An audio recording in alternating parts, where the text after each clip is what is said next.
Pilgrims Pit. Hey, so hi there guys, Pilgrims Pit, in the pit upstairs with the wonderful Charlie Walker. Hi Charlie, how's it going? Hi Joe. Are you alright?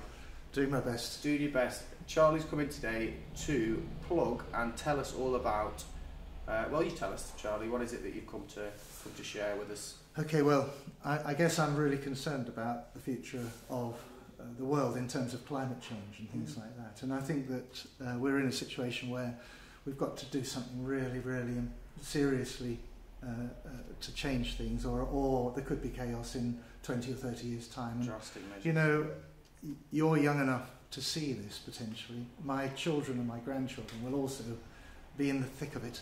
And I think it's a terrible situation to think that we might abandon the proper measures to sort of keep things under control. Yeah.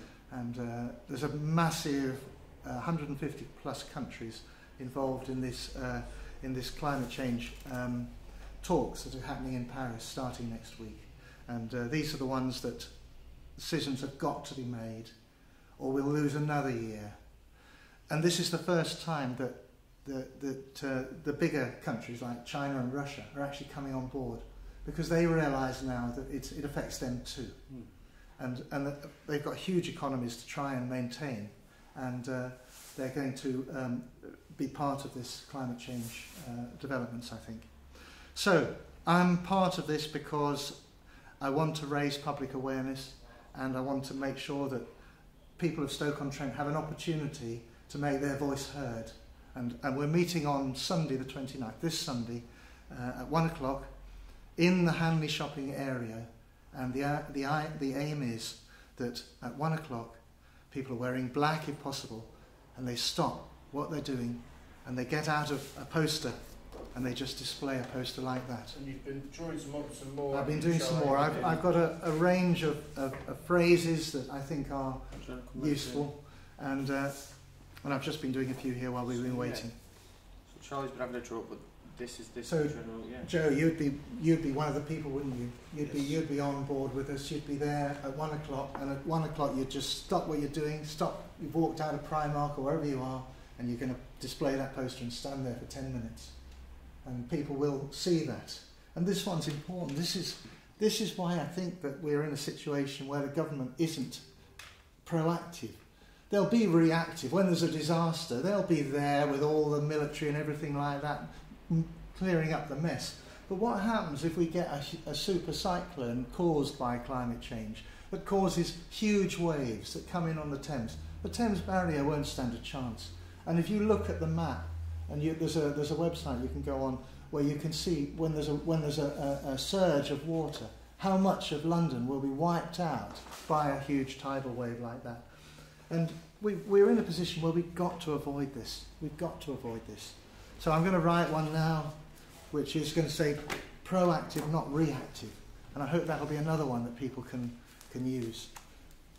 So I hope people will actually end up doing these themselves. And so you're not going to draw them all, are you? We're going to... No, I want everybody to do their own ones, really. But this is the general style that you... I want it, if possible, A3. I've done this too small, I think, but never mind. And so the way you describe it, it's almost like a zombie film of sorts, but caring zombies, that's what you said. Well, I suppose it has the effect of people standing and making this statement with their poster, standing still, looking a bit odd in effect. But maybe the oddness is what makes it interesting to people, that we're not just a march causing chaos. We're individuals that are trying to make a point, and we want to stand still and make that point, because there's no point in just going on with our lives and ignoring this, because it'll be too late then. Yeah, of course. So proactive, not reactive, because that's the trouble with government, isn't it?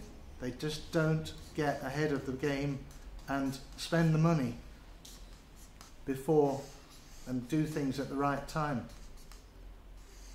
They're going to put billions of pounds into a new HS2 when they perhaps could be putting billions of pounds into renewable energy and electric vehicles and stuff like that, that really can stop us producing all these greenhouse gases. And one of the things that many people don't realise is that the ice caps melting and the tundra melting in Siberia, it's releasing huge quantities of methane. And methane is 20 times worse than carbon dioxide as a greenhouse gas. And you see these graphs where it's trickling along, and then suddenly, in the last 10 years, this is going like that. It's exponential. It's like we're heading for what they call a tipping point if we're not careful. And we've got to avoid that tipping point.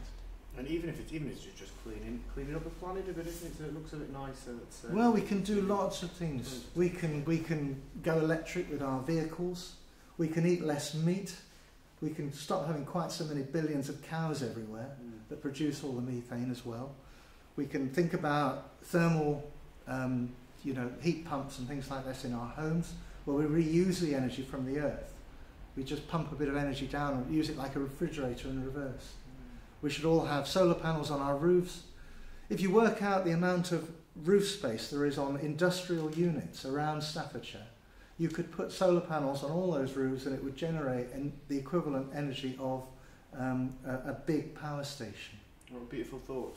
And it's all wasted opportunity in a way. And that's what I'm trying to put across. So proactive, not reactive. Engagement.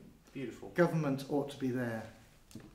Fantastic. So give us just relay the key information for us, Charlie. What date? Please, if you can be available on Sunday at about 12:30 in Hanley, can you meet us there by the clock on a pedestal that's just outside the Co-op Bank at Hunbat Street and Town Road, if you remember where that is, all in the pedestrian area, outside the Pottery Shopping Centre, and just be there. Bring a piece of paper along if you can, write a poster for that, and be part of our, not protest, it's an awareness campaign really. We're trying to make people aware that things need to be done. Of course. Well, we'll be there. Pilgrims out in force, and we'll send some cameras your way as well, Charlie. Thank you. So, I think the message is loud and clear. Let's all help Charlie with his awareness campaign on Sunday. Well, thanks, Joe. Thanks for good coming, to see your setup here, and I wish you every success in keeping it going. Thank you very much. Thank you very much. Yeah. So, Charlie Walker, everyone. Okay. Cheers, Charlie. Cheers. Well, I think it's...